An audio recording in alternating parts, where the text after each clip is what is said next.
కార్తీక పురాణం 3వ అధ్యాయం.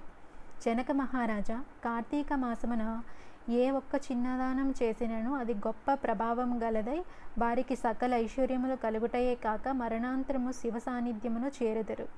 కానీ కొంతమంది అస్థిరములై భోగభాగ్యములు విడవలేక కార్తీక స్నానములు చెయ్యక అవినీతి పరులై భ్రష్టులై సంచరించి కడకు క్షుద్ర జన్మలు అనగా కోడి కుక్క పిల్లిగా జన్మింతురు. అధమము కార్తీక మాస శుక్ల పౌర్ణమి రోజు నైనను స్నాన దాన జప తపాదులను చేయకపోవటం వలన ననేక చండాలాది జన్మలెత్తి కడకు బ్రహ్మరాక్షసుగా పుడుదురు. దీనిని గురించి నాకు తెలిసిన ఇతిహాసం ఒకటి వినిపించెదను, సపరివారముగా శ్రద్ధగా ఆలకింపుము. బ్రహ్మరాక్షసులకు ముక్తి కలుగుట. ఈ భరతఖండముల మందలి దక్షిణ ప్రాంతమున ఒకానొక గ్రామములో మహా విద్వాంసుడు, తపశ్శాలి, జ్ఞానశాలి, సత్యవాక్య పరిపాలకుడు అగు తత్వనిష్ఠుడు అని బ్రాహ్మణుడొకడుండెను. ఒకనాడ బ్రాహ్మణుడు తీర్థయాత్ర శక్తుడై అఖండ గోదావరికి బయలుదేరెను. ఆ తీర్థ సమీపమున ఒక మహావట వృక్షంబున భయంకర ముఖములతో దీర్ఘకేశములతో బలిష్టములై కోరలతోనూ నల్లని బాణపొట్టలతో చూచువారికి అతి భయంకర రూపంలో ముగ్గురు బ్రహ్మరాక్షసులు నివసించుచు ఆ దారిన పోవు బాటసారులను బెదిరించి వారిని భక్షించుచు ఆ ప్రాంతమంతయు భయకంపితమై చేయుచుండిరి. తీర్థయాత్రకై బయలుదేరి అఖండ గోదావరి పుణ్యక్షేత్రమున పితృదేవతలకు పిండ ప్రదానం చేయుటకు వచ్చుచున్న విప్రుడు ఆ వృక్షం చెంతకు చేరుసరికి యథాప్రకారం బ్రహ్మరాక్షసులు క్రిందకు దిగి అతనిని చంపబోయి సమయాన బ్రాహ్మణుడు ఆ భయంకర రూపములు చూచి గజగజ వణుకుచు ఏమీయూ తోచక నారాయణ స్తోత్రం బిగ్గరగా పాటించుచు ప్రభో ఆర్తత్రాణపరాయణ అనాథ రక్షక, ఆపదలోనున్న గజేంద్రుని నిండు సభలో అవమానాలు పలుకుచున్న మహాస్వాత్వి ద్రౌపదిని బాలుడగు ప్రహ్లాదుని రక్షించిన విధముగానే ఈ పిశాచాల బారి నుండి నన్ను రక్షించు తండ్రి అని వేడుకొనగా ఆ ప్రార్థనలు విని బ్రహ్మరాక్షసులకు జ్ఞానోదయం కలిగి, మహానుభావ, మీ నోటి నుండి వచ్చిన శ్రీమన్నారాయణ స్తుతి విని మాకు జ్ఞానోదయం అయినది, మమ్ము రక్షింపండి అని ప్రాధేయపడిరి. వారి మాటలకు విప్రుడు ధైర్యం తెచ్చుకొని, ఓయి మీరెవరు, ఎందులకు మీకి రాక్షస రూపంబులు కలిగెను, మీ వృత్తాంతము తెలుపుడు అని పలుకగా వారు, విప్రపుంగవ, మీరు పూజ్యులు, ధర్మాత్ములు, వ్రతనిష్టాపరులు. మీ దర్శన భాగ్యం వలన మాకు పూర్వజన్మందలి కొంత జ్ఞానము కలిగినది.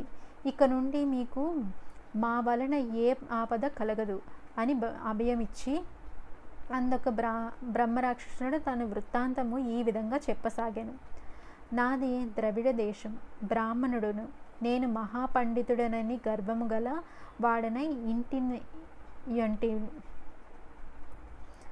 న్యాయ అన్యాయ విచక్షణ మాని పశువు వలె ప్రవర్తించి తిని బాటసారుల వద్ద అమాయకపు గ్రామస్తుల వద్ద దౌర్జన్యంగా ధనం లాగుకొనుచు దుర్వ్యసనాలతో భార్యాపుత్రులను సుఖపెట్టక పండితులు నవమానపరచుచు లబ్ధుడనై లోకకంటకుడుగా ఉండుంటిని. ఇట్లుండగా ఒకనొక పండితుడు కార్తీక మాస వ్రతము యథావిధిగా నాచరించి భూతతృప్తి కొరకు బ్రాహ్మణ సమారాధన చేయు తలంపుతో పదార్థ సంపదన నిమిత్తం దగ్గరున్న నగరమునకు బయలుదేరి తిరుగు ప్రయాణంలో మా ఇంట అతిథిగా వచ్చెను. వచ్చిన పండితుడిని నేను దూషించి కొట్టి అతని వద్దనున్న ధనము వస్తువులను తీసుకొని ఇంటి నుండి గెంటి వేచి తిని.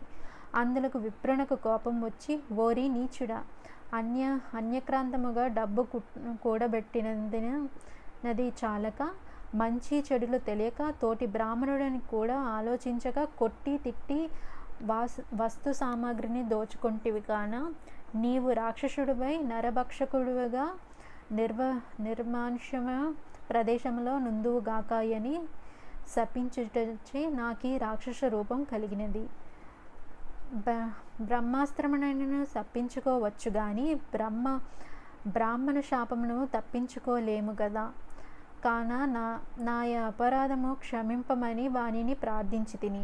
అందులకతడు దయదలచి, ఓయి గోదావరి క్షేత్రమునందు వటవృక్షము గలదు, నీ వందు నివసించుము. ఏ బ్రాహ్మణుడు కార్తీక వ్రతం ఆచరించి పుణ్యఫలమును సంపాదించి యుండునో ఆ బ్రాహ్మణుని వలన పునర్జన్మ నొందుదువుగాక అని వెడలిపోయాను. ఆనాటి నుండి నేను ఈ రాక్షస రూపమున నరభక్షణ చేయుచుంటిని. కాన ఓ విప్రోత్తమ, నన్ను నా కుటుంబమును వారిని రక్షింపుడు అని మొదటి రాక్షసుడు తన వృత్తాంతము చెప్పాను.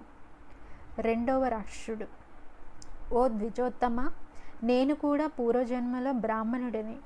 నేను నీచుల సావాసము చేసి తల్లిదండ్రులను బాధించి వారిని తిండి పెట్టక మార్చి అన్నమో రామచంద్రయను నట్లు చేసి వారి ఎదుటనే నా భార్య బిడ్డలకు పంచభక్ష పరమాణములతో భుజింప చుండేడి వాడను.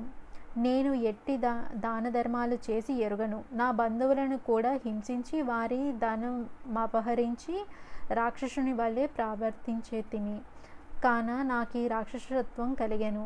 నన్ని పాప పంకిముల నుండి ఉద్ధరింపుము అని బ్రాహ్మణుడిని పాదములపై బడి పరిపరి విధములుగా వేడుకొనెను. మూడవ రాక్షసుడు తన వృత్తాంతము ఇట్లు తెలియజేసెను. మహాశయ, నేనొక సంపన్న కుటుంబంలో పుట్టిన బ్రాహ్మణుడును. నేను విష్ణు ఆలయంలో అర్చకునిగా నుంటిని. స్నానమైనను చేయక కట్టుబట్టలతో దేవాలయంలో తిరుగుచుండేడి వాడను.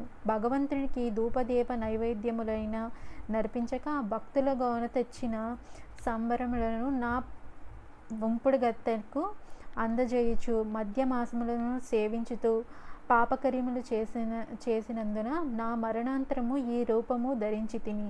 కావున నన్ను కూడా పాప విముక్తిని కావింపుము అని ప్రార్థించెను. ఓ జనక మహారాజా, తపోనిష్ఠుడగు ఆ విప్రుడు పిశాచాల దీనాలాపము లాలకించి, ఓ బ్రహ్మరాక్షసులారా, భయపడకండి. మీరు పూర్వజన్మలో చేసిన ఘోర కృత్యంబుల వల్ల మీకు ఈ రూపములు కలిగెను. నా వెంట రండి, మీకు విముక్తి కలిగిస్తాను అని వారిని ఓదారించి తనతో గొనిపోయి ఆ ముగ్గురి ఆత్మనికి విముక్తి సంకల్పం చెప్పుకొని తానే స్వయంగా గోదావరిలో స్నానమాచరించి స్నానపుణ్యములను ముగ్గురు బ్రహ్మరాక్షసులకు దారపోయగా వారి రాక్షస రూపాలు పోయి దివ్య రూపాలు ధరించి వైకుంఠమునకు ఎగిరి. కార్తీక మాసంలో గోదావరి స్నానం ఆచరించినచో హరిహరాదుల సంతృప్తి నొంది వారికి సకలైశ్వర్యములు ప్రసాదింతురు. అందువలన ఎంత ప్రయత్నించైనా సరే కార్తీక స్నానములు ఆచరించాలి. స్కంద పురాణమంతరి వశిష్ఠ ప్రోక్త కార్తీక మహత్యమందలి 3వ అధ్యాయం సమాప్తం. ఓం నమో